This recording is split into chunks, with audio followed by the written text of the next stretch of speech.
Duerne s'écrit avec un grand D comme découverte. Pour en savoir plus sur ce petit village de 850 habitants, perché à 800 mètres d'altitude en plein cœur des Monts du Lyonnais, nous avons notre petite idée. Avec une de ses adjointes, monsieur le maire nous accompagne volontiers jusqu'à la bibliothèque municipale. Là, un Duernois passionné d'histoire locale, Alain Gérin, met à la disposition du public quelques-uns de ses fascicules dédiés à son village. Le saviez-vous ? Duerne est un véritable village d'eau. En fait, Duerne est sur la ligne de partage des eaux. D'un côté, les ruisseaux rejoignent la Préveine. À proximité de l'église, une première fontaine coule des eaux heureuses. Nos pas nous mènent jusqu'au Bachat, à l'intersection des routes d'Avez et de Sainte-Foy-l'Argentière.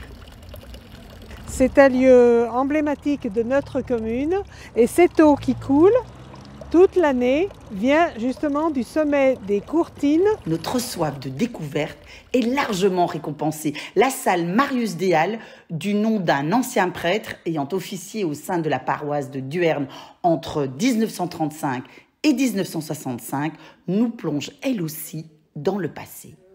Des centaines de photos d'archives tapissent les murs comme autant de témoignages sur l'histoire du village. Plutôt que d'y ranger, on a trouvé que c'était quand même plutôt intéressant de faire une expo permanente. Après ces histoires d'eau, voilà la pluie qui nous tombe dessus. À travers les gouttes, une dernière découverte nous attend. Nous sommes à la sortie du village, sur la route de la Chapelle-sur-Coise.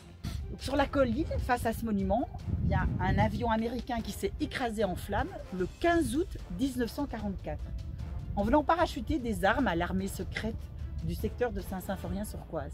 Un monument rend hommage à ces 7 valeureux soldats disparus en mission. Aujourd'hui, Duerne continue d'écrire son histoire, les pieds ancrés dans le présent et les yeux tournés vers l'avenir. Benoît Vernaison, maire de Duerne depuis 2020. Ma définition du maire, c'est de faire en sorte, on va dire, que les concitoyens se plaisent, on va dire, sur la commune, soient bien, voilà, rendre service aux gens et faire en sorte que la commune vive et puis évolue.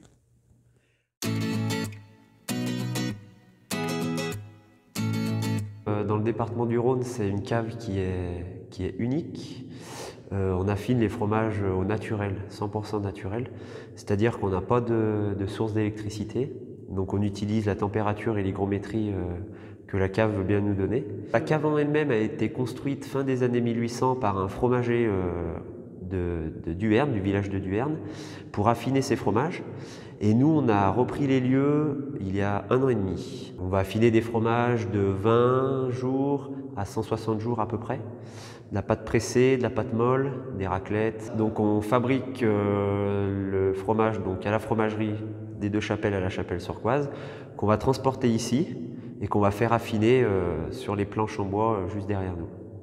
Tout se passe très bien, on est très contents, on a d'autres projets pour l'année prochaine, toujours au sein de la cave. Alors mon quotidien, donc c'est beaucoup de mairie, de présence en mairie, de travail depuis la mairie, pour la mairie et pour mes autres activités professionnelles.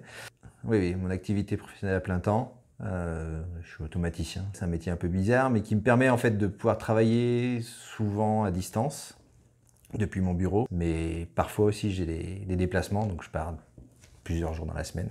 Mais on arrive à s'organiser. Faut jongler. On se garde le dimanche comme un peu pour la famille.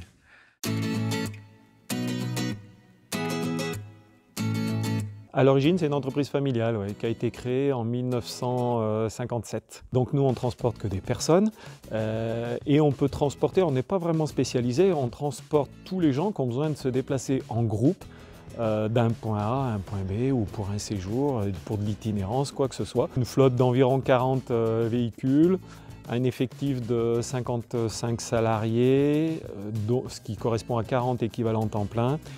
Et un chiffre d'affaires avant et crise de la pandémie sanitaire de 4,3 millions environ de chiffre d'affaires annuel.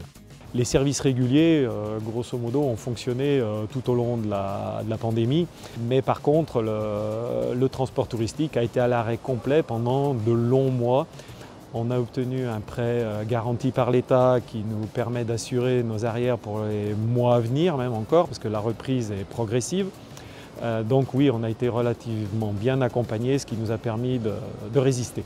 La transition énergétique, oui, qui nous concerne, sur laquelle on travaille déjà depuis plusieurs mois pour faire évoluer notre flotte vers des véhicules entre guillemets plus verts. C'est très important que nos élus soient informés et se tiennent au courant de ce que l'on fait, de la vie de nos entreprises locales, sur nos préoccupations, de façon à en faire remonter l'information au niveau national pour que les choses évoluent et nous aident, et nous facilitent l'évolution future, que ce soit au niveau d'une reprise d'activité déjà par rapport à tout ce qui s'est passé, mais également sur cette transition énergétique. J'avoue que j'aime bien le côté social, moi, notamment sur la commune. Et je trouve ça dommage, on va dire, qu'une commune qui n'est pas vivante, où il n'y a rien qui se passe, je trouve que c'est une commune morte. Donc c'est vraiment dommage. Donc moi j'ai commencé par l'école avec le GEC. Je suis rentré quand mes enfants sont arrivés ont été en âge d'être scolarisés. Après j'étais président de GEC. Et puis après, donc Jean-Claude Picard, mon prédécesseur, m'a recruté dans son équipe. Et puis de fil en aiguille, voilà. Et le fait qu'il laissait sa place, j'ai décidé, ça n'a pas été facile de se décider, parce qu'il a fallu convaincre, on va dire, la famille aussi de l'intérêt d'y aller. Et puis du moment qu'elles ont dit oui, on a dit allez, c'est parti.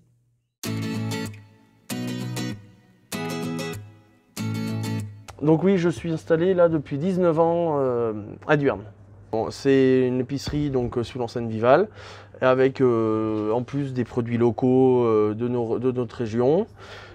Et puis la particularité, c'est que je fais la boulangerie, la pâtisserie et puis la viennoiserie maison. Je suis aussi boulanger-pâtissier depuis 17 ans. Et on cumule les deux en fait. Alors moi, je me sens plus boulanger, oui. Parce que la vente, j'en fais un tout petit peu. C'est plus ma femme, ma femme qui s'occupe du plus de la vente. Ça va très bien. On est très contents. On est très contents, oui. On est 15 avec les conseillers et les adjoints, donc 4 adjoints. Et puis avec chacun un peu sa spécialité. Je pense que c'est important dans une équipe que les gens sentent qu'ils ont une vraie action et un vrai pouvoir de décision, on va dire.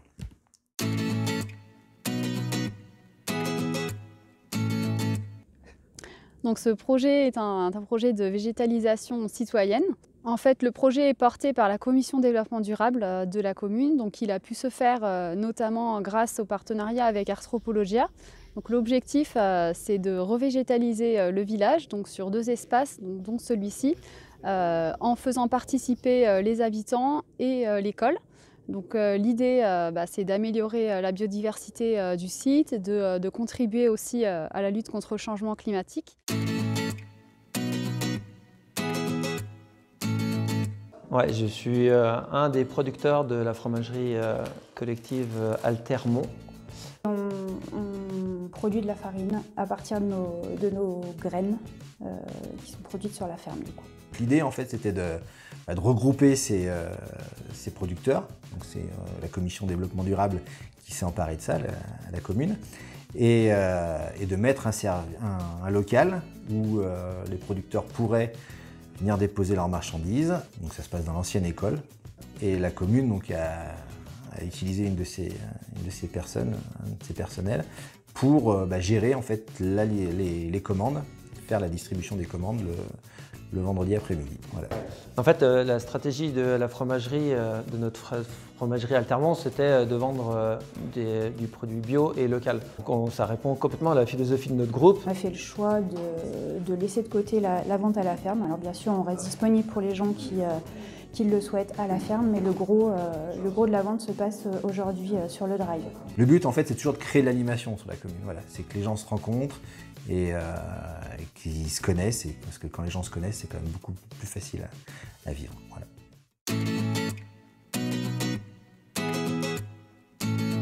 Nous avons la remise en sécurité de l'église. Nous avons des voûtes qui ont tendance à s'affaisser. Donc l'église est fermée depuis fin 2017, donc ça va faire 4 ans. Donc c'est quelque chose qui devrait démarrer, on va dire, soit fin d'année, soit début d'année prochaine. Ensuite, on a le nouveau quartier.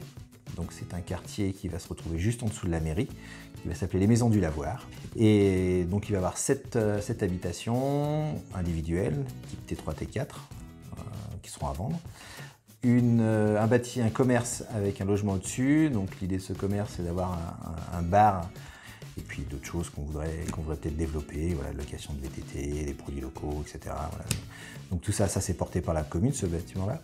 Et puis on a aussi un bâtiment donc, qui serait 2 T5 accolés pour une colocation pour des gens dépendants, qui est supporté par l'association Solidaire Aidant.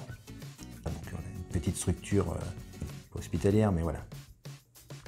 Et puis le dernier, donc c'est le poste sportif.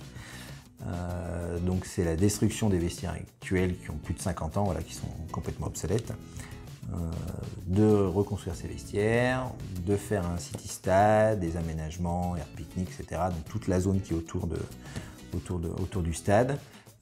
De pouvoir aménager aussi le stade pour que le rugby puisse pratiquer des matchs dessus. Donc il y a 2-3 aménagements à faire aussi.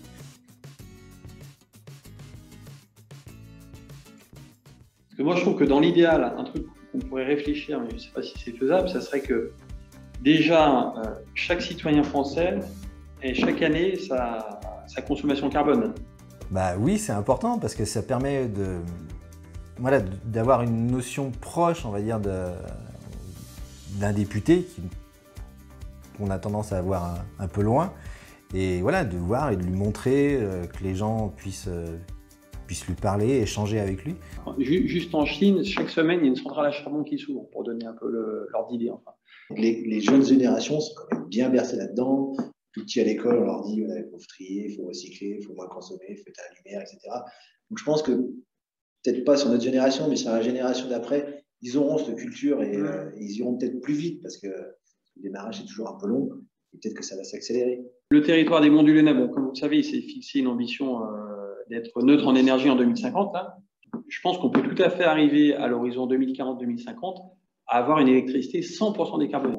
Mais encore une fois, je pense qu'il faut qu'on ait une vision positive de l'avenir. Ouais, moi j'aime bien cette démarche. J'aime bien cette démarche et en même temps, je trouve que c'est bien parce que ça nous fait, même à nous, découvrir les communes d'une autre façon. Je trouve ça vachement très intéressant.